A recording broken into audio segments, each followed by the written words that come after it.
Good morning. My name is Stan Albert. I'm with the Ste Agathe Historical Society. Every year we have a revolving display. We have different collections of items that we feature for the year in particular.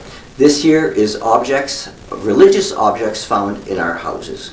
Most families in the area of the valley were all Catholic, and we collected an extensive collection of religious objects. This year's feature, of course, religion. We have statues of Queen of Peace. We have Holy Family pictures. We have baptismal sets. We have sick administration to the sick sets that were built in houses. We have religious artifacts, ornaments, statuettes that people collected through the years. And we have also a series of rosaries, prayer books, Bibles, and again, a set that administered to the ill or to the sick people in the homes. Every house had a set of sorts in its possession. The most common item found in homes was this holy water font. That was literally every bedroom had a water font in it.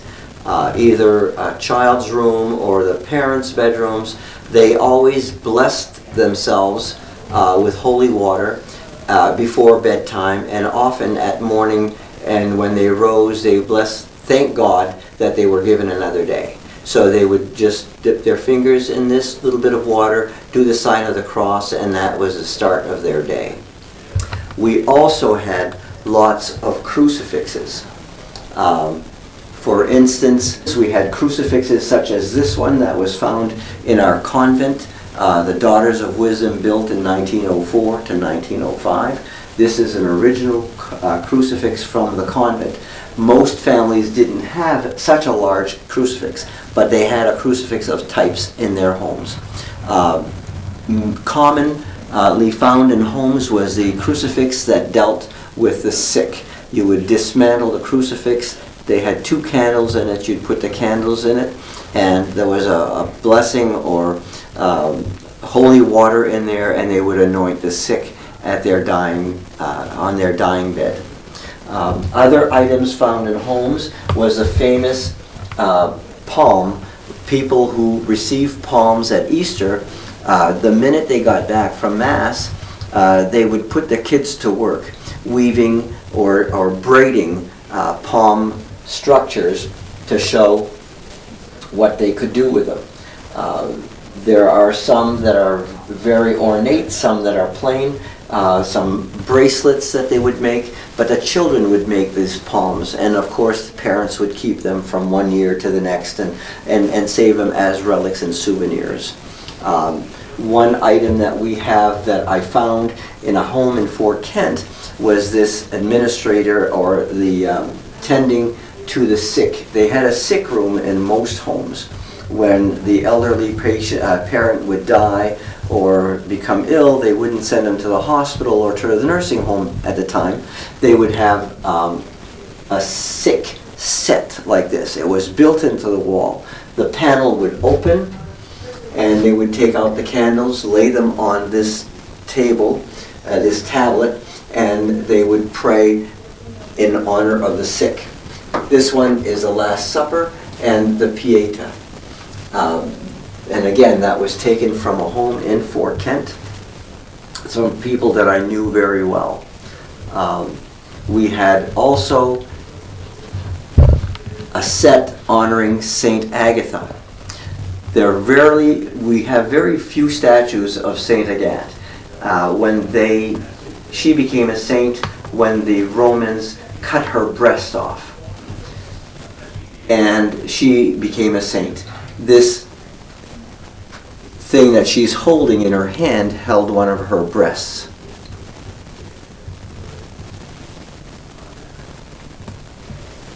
Now we're going to go on to Saint Anne de Beaupré, the shrine of the Basilica in Saint Anne, Quebec. We had people going on pilgrimages to Saint Anne de Beaupré because it was known as a healer. The Basilica, they'd bring their crutches, they'd bring their wheelchairs, they would bring their whatever they had that they used to get around. They would leave their crutches on the pillars inside the Basilica because they were cured, they were healed. People had a strong faith in Saint Anne. And of course, Saint Anne is a picture of this one, this tin type lithograph is a picture of Saint Anne because she was instructing none other than Mary, Mother of God, or Christ. They had the shrines as that one in the corner. They would go and honor, this was Notre Dame de Lourdes, but they would go, she was like Saint Anne, they would go and honor her. They would do their praying at her shrine. And of course, Saint Anne, just the people had a large faith in Saint Anne. And then we go to people who collected statues in their homes. Their favorite saints, again, Saint Anne de Beaupré. This one is Saint Anne. This one is Holy Family, Jesus, Mary, Joseph. Statues of the birth of Jesus as a young man. They had faith in these relics. They would have them in the house. Others loved Saint Anthony. Others liked Saint Joseph alone. Mary, Queen of Peace, the statue of Queen of Peace. And this one comes from the convent in Ste Agathe since it's been torn down. So this is a relic, or not a statue, that originated in Ste Agathe. We also have Saint Teresa, that people would honor Saint Teresa. And of course, the famous rosary. There are rosaries made of wood beads. There are rosaries made of seed pods. There are rosaries made of glow-in-the-dark beads. We have pearls, we have crystal, we have silver, we have gold rosaries. But they came in all shapes or forms, and according to what a person could afford, they'd have a silver rosary, a gold-plated rosary, or a solid gold rosary. And then they came down to having their missals, their daily missals. This, in particular, is a man who died 50 years ago. Belonged to him, but everybody had their missals and they were well read. And then quand les pères naissaient, puis ils faisaient leur visite de paroisse, ben là, les enfants se rencontraient tous dans la maison, sont tous spit-shinés, là, comme on dit, et puis ils eux donnaient toutes des images saintes. Quand ils avaient terminé le visite de paroisse dans cette maison-là, ça fait que le prêtre donnait toutes des petites images saintes pour les enfants. Les enfants les ont gardées dans les années, et puis nous, on les a accueillis parce que c'était religieux, puis on a des boîtiers pleines des images saintes que les prêtres donnaient. We had commandments, we had books that dealt with child prayer books, le catéchisme en images. So that was an easy way to teach religion to children. In my day, in the mid-50s, starting school, we had religion class every day from 8 to 8:30, and we'd go through our little religion books, and the sisters or the lay teachers would teach the kids their religion, and they taught it in pictures, so it was easier to understand. And we have other examples of rosaries here. We have members of Fraternal Orders. You would get a badge if you were in the St. Luce court. This one is a St. Luce court. Les Dames de Saint-Anne, les different organizations that for women, organizations for men, the KC. Organization like La Cordère. This is where you made a promise to your parents as a teenage boy, especially, that you would never drink. not to break your mama's heart or not to break your grandma's heart, you would not drink. So this signifies that you were in the Cordade. And this was a Jeanne d'Arc in Ste Agathe, Maine. And this is, the council number is 42. This banner dates back to the early 40s, I would dare say. So La Cordade allait loin.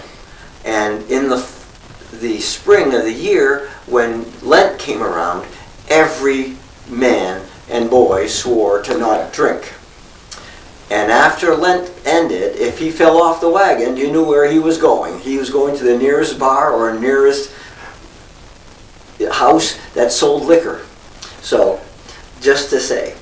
Next we go to a famous picture that was distributed in many, many homes. It is the Angelus by Francois Millet.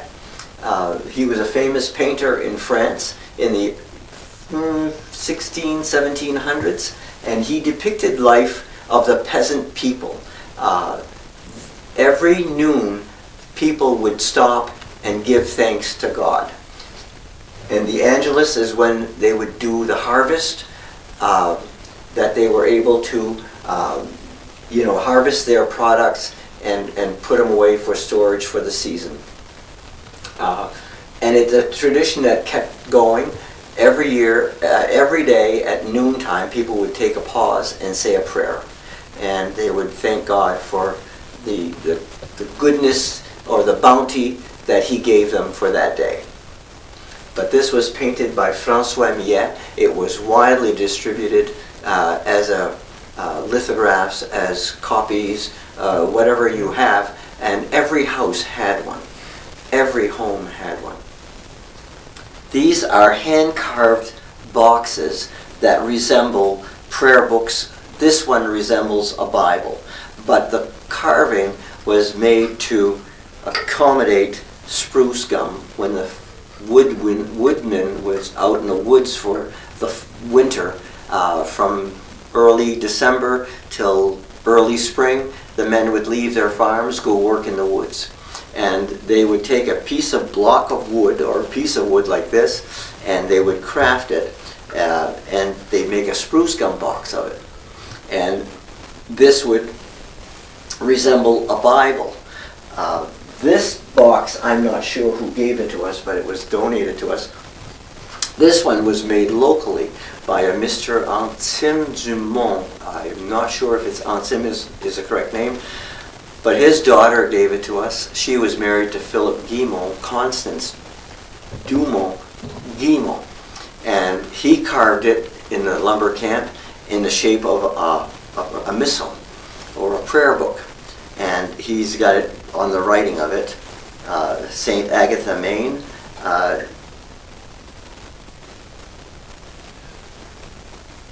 And I don't know what the writing is. But anyway, it's a spruce gum box. They would collect spruce gum during the winter months and cure it and bring it home in the spring. And everybody liked to have a spruce gum. But this is an original missal-style spruce gum box. This one copies a Bible. We have crystal rosaries. This one is pure Austrian crystals. We have mementos from Saint Anne de Beaupré. And of course, Saint Anne de Beaupré was the most popular shrine to go visit, so of course, and it was near, so people would make it a day trip or a 2-day trip to go to Saint Anne and do their praying and whatever else they did. This is Native American, handmade. I believe it was in Presque Isle. They used to make these things. This is a straw. So people would craft their items, and this is just rolls of straw, and then the weavings that is around here is straw that's been flattened out with a little crank machine that they use a technique to make straw hats, and they'd make their religious items. And it was probably made because they had leftovers after making their hats. This is a chalice that the missions or the missionaries would send to people asking for donations. And every time you filled the chalice with a specific amount of money, either dimes or nickels or quarters, they would send you a little JHS. I'm not going to tell you what that stands for, but I'm not, he's a savior of some sort. But they would send you a little relic like this, and you'd glue it onto your chalice. And once your chalice was complete, you had done your job as giving monies. This was given to us in memory of Rose Picard, Cyrilla Charette's mom, who now lives in Fort Kent. And then we have the Jesus of Prague. This originated in the early 1500s. It was given to, was a tiny wooden sculpture coated in wax, given to a young lady who became a princess in Czechoslovakia.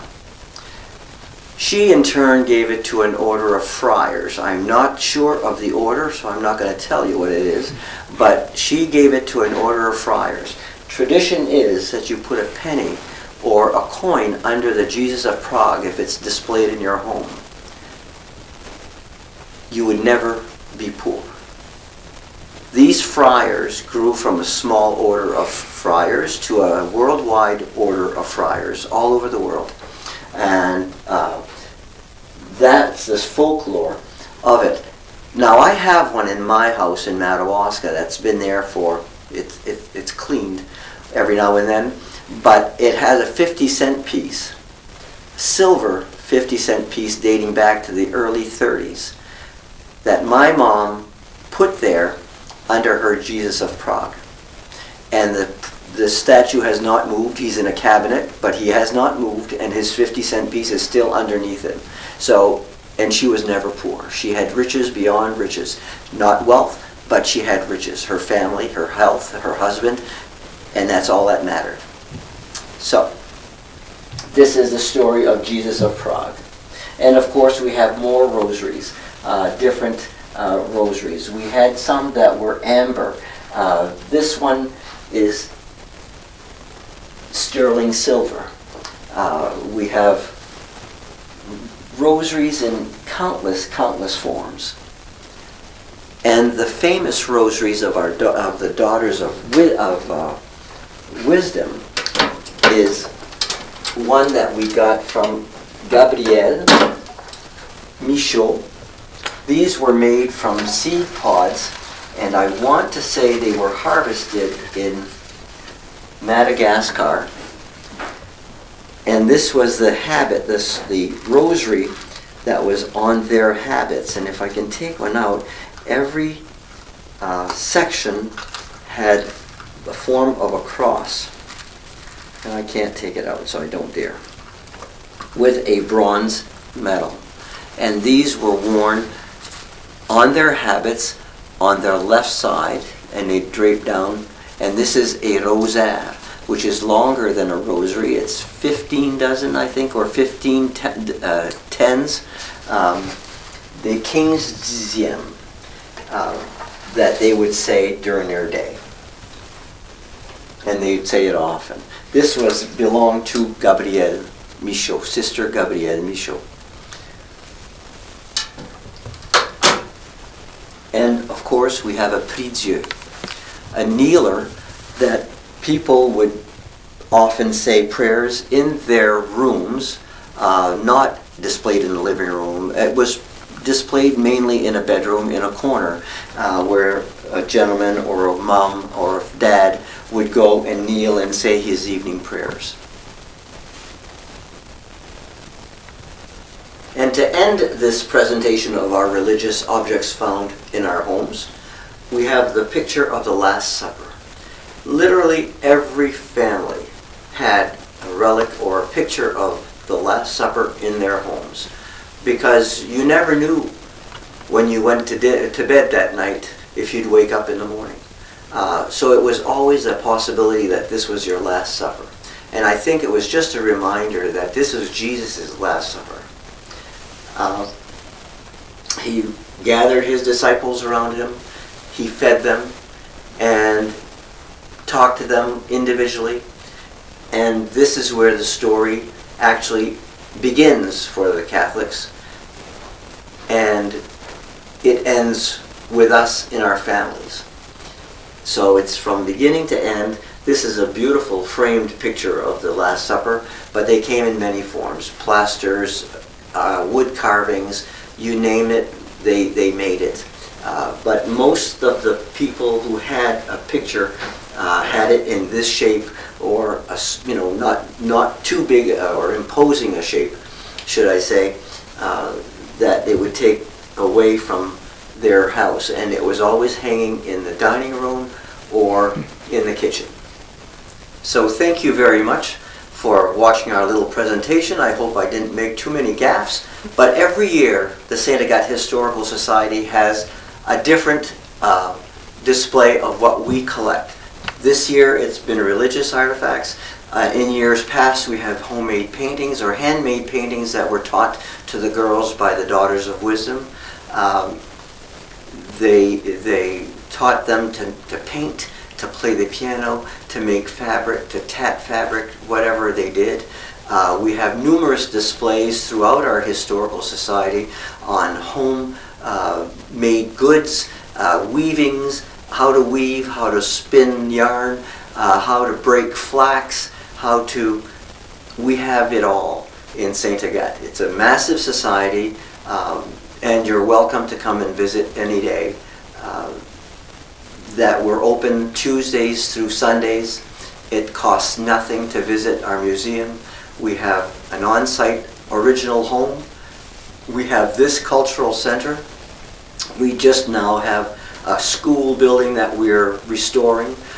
We have a steam-operated shingle mill that we just refurbished, or not the mill we didn't refurbish, but we built a building for it. So that's being protected. So there's a lot to see in the small town of Ste Agathe. You're all welcome.